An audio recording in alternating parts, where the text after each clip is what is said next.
Mas, apakah iya bahwa kita umat Islam harus selalu berpatokan kepada apa yang terjadi di zaman Rasulullah Muhammad SAW?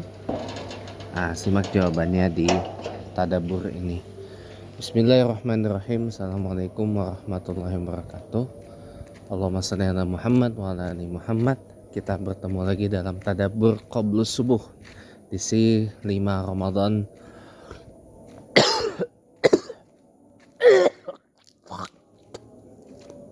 1446 Hijriah, 5 Maret 2025. Kalau segala sesuatu kita patokkan kepada apa yang terjadi di masa Rasulullah SAW, itu betul. Tapi kan pada kenyataannya zaman sudah berbeda, ya kan? Itu kan hanya pandangan orang Wahabi yang menganggap apa yang kita lakukan saat ini itu adalah bid'ah.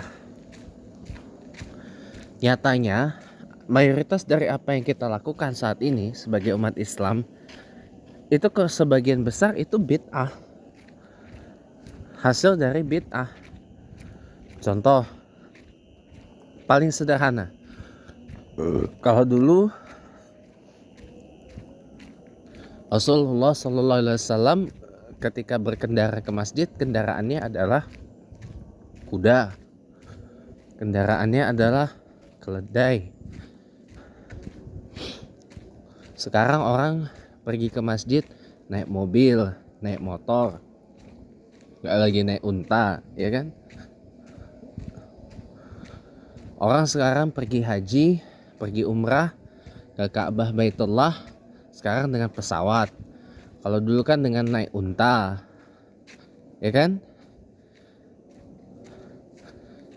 Sekarang tinggal naik pesawat, ya kan? Itu pun bid'ah. Tapi bid'ah itu terbagi dua. Yang pertama bid'ah yang baik, menambahi sesuatu untuk yang baik, itu namanya bid'ah hasanah. Yang kedua adalah bid'ah dolalah, menambah sesuatu tapi untuk yang jelek. Nah, ini yang nggak boleh. Nah, oleh karena itu harus bisa kita bedakan.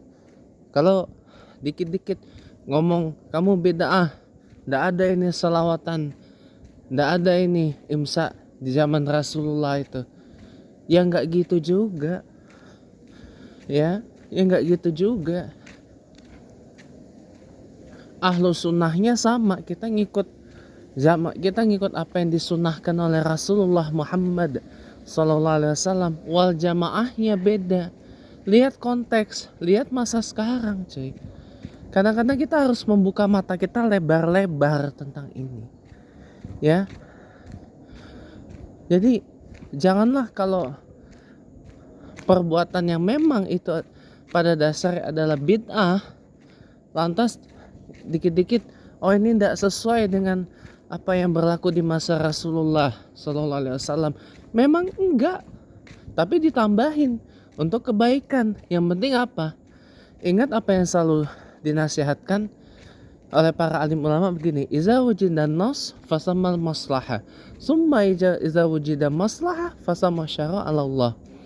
Kalau ada nasnya, ada naqlu sahihnya, ada teks sahihnya, maka itu pasti adalah satu kebaikan. Tapi ketika datang satu kebaikan, maka akan langsung disyariahkan oleh Allah Subhanahu wa ta'ala, gitu.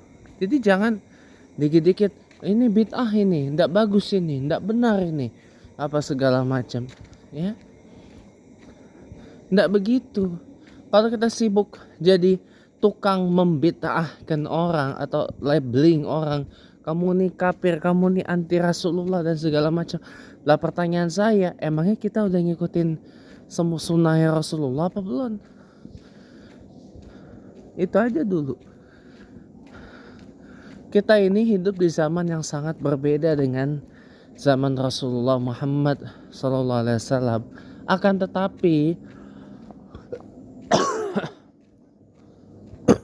sunnahnya yang kita ikuti.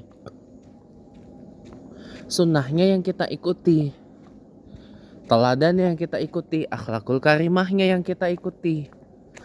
Ya, kalau tidak bisa secara formil, ya paling tidak secara substantif. Bagaimana mencontoh Rasulullah Sallallahu Alaihi Wasallam secara substantif itu?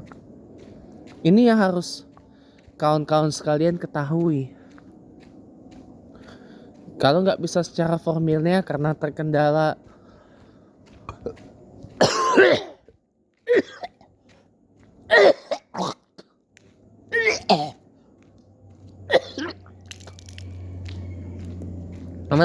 beberapa hal, ya, paling tidak secara substansinya kita ikutin, sama-sama dapat pahalanya kok, dan sama-sama dapat berkahnya. Karena barang siapa mengikuti sunnah Rasulullah semasa hidup, orang tersebut akan berpeluang mendapat syafaat Rasulullah pada hari kiamat nanti, dan orang tersebut akan diakui sebagai umat Rasulullah Muhammad SAW pada yaumul mahsyar nanti. Gak apa-apa kita mengerjakan tuntunannya Rasulullah, tapi dibarengi dengan hal-hal yang memang bid'ah. Tapi selama bid'ahnya itu adalah bid'ah hasanah, ikuti dan jalanin aja seperti biasa. Jangan terpengaruh oleh narasi-narasi atau argumentasi sesat yang dilancarkan oleh mereka yang paling Ahlus Sunnah wal Jamaah, tapi padahal sebenarnya mereka adalah perusak dari Ahlus Sunnah wal Jamaah itu sendiri. Wassalamualaikum warahmatullahi wabarakatuh.